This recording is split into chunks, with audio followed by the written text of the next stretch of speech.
I changed my lifestyle, like avoiding red meat, cured meat, having proper exercise, etc. So I was a very obedient patient. However, 5 years later, when I was supposed to undergo my last colonoscopy and celebrate to say that at last I am cancer-free for 5 years, dun po ako biglang nabulaga. Despite not feeling anything, when I underwent my colonoscopy, the doctors found a huge tumor almost totally obstructing my colon. And yet, I was not feeling anything. That took me by surprise. I felt not just shocked but betrayed. I said, Lord, I was following all your instructions, and then this is what I get after being an obedient patient for 5 years. What's your story?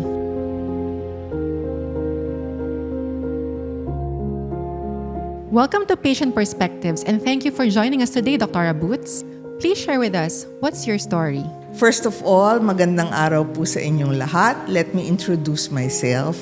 My name is Dr. Boots Francisco. I'm a medical oncologist by profession, and at the same time, I am a cancer patient being treated for stage 4 colon cancer up to now as we speak.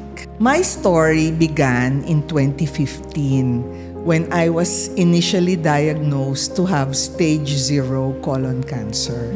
So stage 0, yun po ang earliest stage ng any type of cancer. And I presented with rectal bleeding or yung pagkakaroon po ng dugo sa dumi. So syempre po, I was alerted with this at I knew that I had to undergo further workup, which I did. I underwent a colonoscopy and they found out a malignant polyp. Sabi po nung doktor sa akin, I did not need any further treatment after the polypectomy that was done. But I needed to do vigilant monitoring for my disease. At sinunod ko po yun. I had my regular checkups every 6 months and every year thereafter.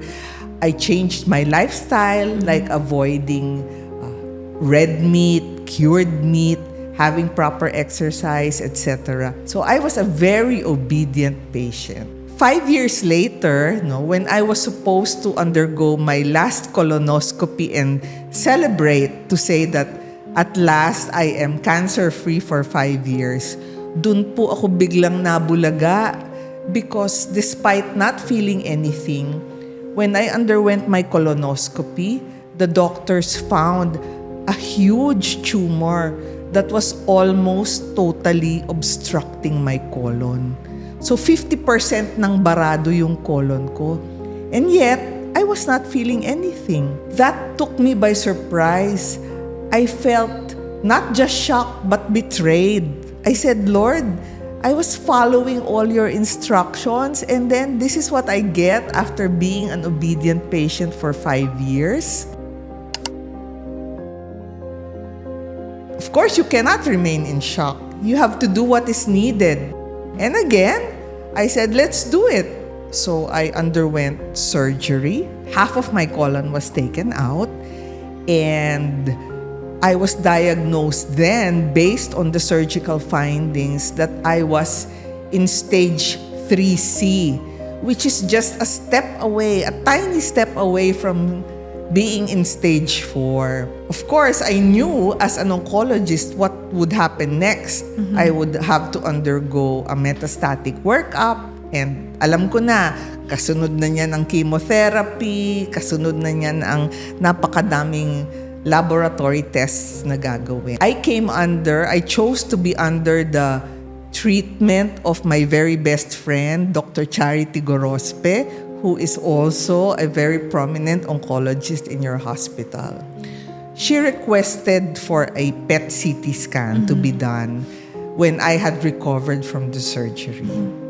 And to my surprise, the tumor had not only grown in my colon, it had metastasized to my lung already. So there was a suspicious finding in the lung. The fact that it had traveled to the lungs placed me in stage 4. I had to undergo a series of treatment modalities for cancer.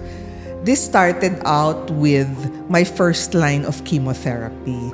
Now, that was really tough dahil medyo mabagsik yung mga gamot. You know, the usual symptoms of weakness, of loss of appetite, of having to isolate yourself from crowds, etc. There was still the aim for cure. So I said, I have to do this because I can be cured by it.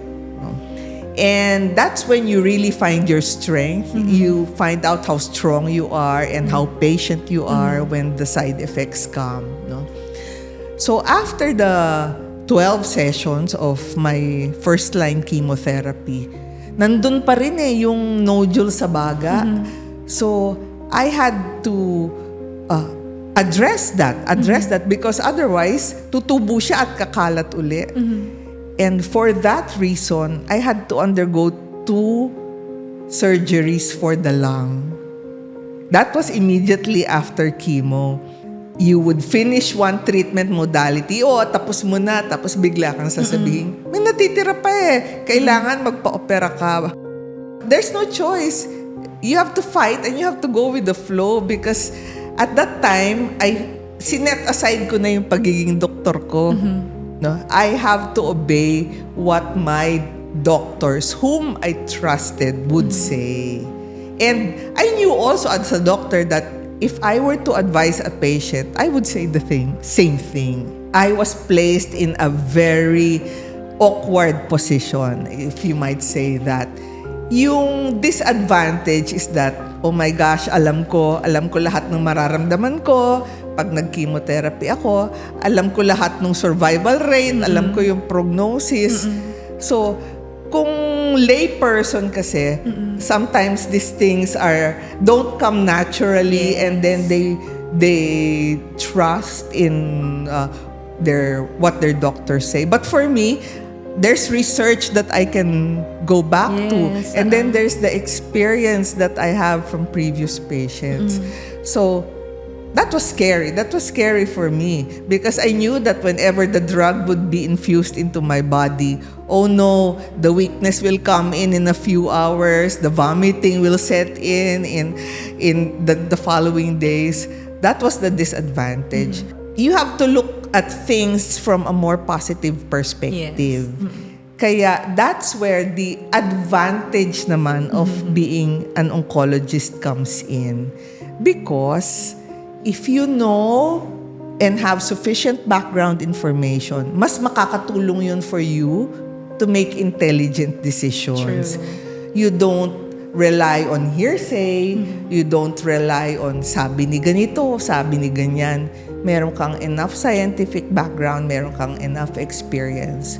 So, you make the decision with confidence. Sa akin na lang, no? Because I think on continuous chemotherapy as I live, no? As I continue my life, that puts me in an immunocompromised state. Kaya kinailangan ko mag-early retirement because it doesn't make sense, I think, at least for me, that I would be undergoing the effects of chemo and then I would go to the hospital and treat other patients with cancer as well. That would be exposing me to crowds and to other sick patients. So I had to stop clinical practice abruptly. And then of course, even if the chemo you might say is that I'm receiving right now is a lot milder than other treatment regimens, nakakababa pa rin yun ng immune system ko. So I generally do not, I try to avoid crowds rather. And I know my energy limits now. So, chemo takes a toll on your energy. Whereas I could probably work out 2 hours straight before, now my oncologist tells me, hanggang 30 minutes ka lang because you don't want to risk lowering your immune system even further. And then, of course, a diet. You have to be more careful. I just have half my colon right now. My digestion has to be adjusted to what my remaining colon can do. But these are all like adjustable, adaptable to rather. And you learn to live with it. It becomes part of your life.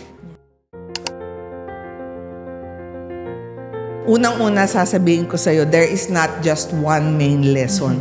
Yung pagkakadiagnose ko ng cancer ay nagturo sa akin ng napakadaming life lessons.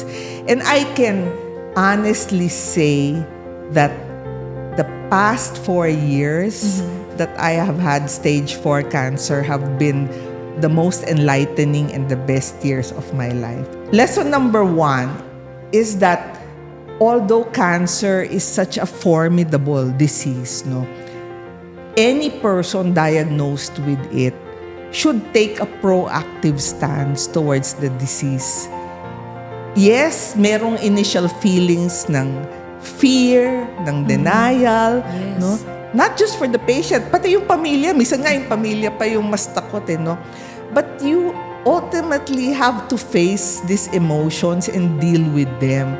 Because you have to make decisions for your treatment. For all you know, the cancer might still be in the curative stage. So if you take a proactive stance, you will be able to have an intelligent discussion with your doctors, everyone involved, para hindi ka nauunahan ng takot. You know what you're getting into. You know the purpose of why you have to undergo these difficult treatment modalities. So that's lesson number 1. Do not move away from the cancer, but face it headstrong. The second is, do not let cancer dominate you. Instead, do the opposite. You dominate the cancer. Because cancer can actually be empowering. It has been for me.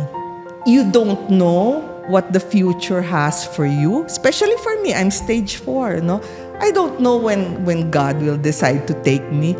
But in the meantime that He allows me to continue my life, I will make every day matter.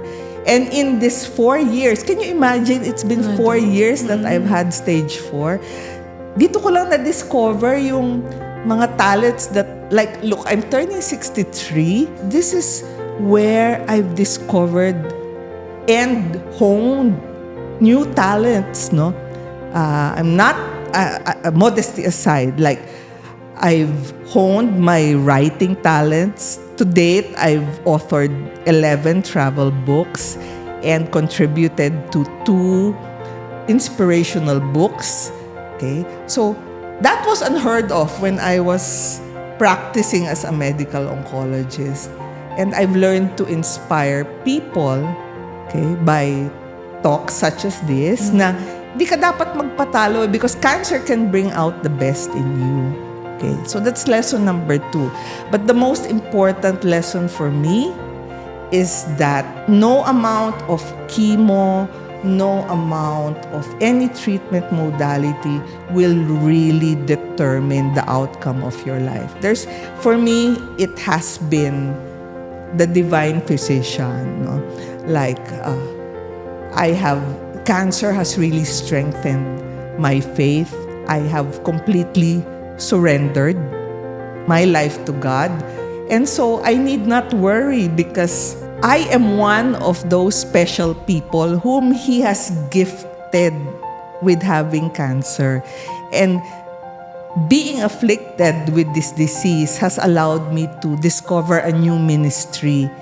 I will not allow cancer to just limit me, but rather I will use cancer to bring Him to others so that they will discover that even in the presence of these not so good circumstances, He is Lord of all and that He has complete control over our lives.